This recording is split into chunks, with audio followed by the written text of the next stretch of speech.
This story actually happened to my dad well back in the 70s in his home country of Fiji, so there's no way I can get any type of newspaper article or anything like that, but I assure you this is real.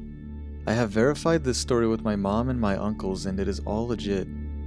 So here we go. My dad lived in a farming area, and each house and farm was a few miles apart from each other.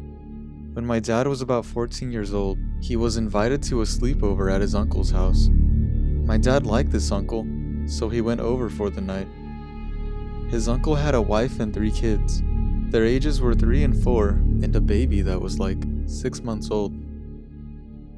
They had a great time eating, chatting, playing with the kids, and then it was bedtime. My dad goes to sleep and wakes up to this huge noise.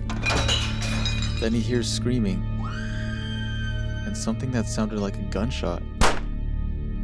He runs to his uncle's room and sees his uncle shooting the wife and kids.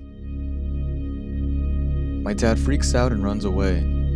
He runs across the house and tries to go through one door, but he can't open it because it was jammed for some reason. So his only option was to run back to the other side and use the other door, which would mean he would need to cross his uncle's room again. He had no choice and slowly walks back and couldn't help but peek into the room. He sees his uncle standing there with a gun, and as my dad is staring at him, his uncle turns around and looks at him and says, "You're lucky I let you live," and puts the gun to his head. As my dad freaks out and starts running, he hears one more gunshot.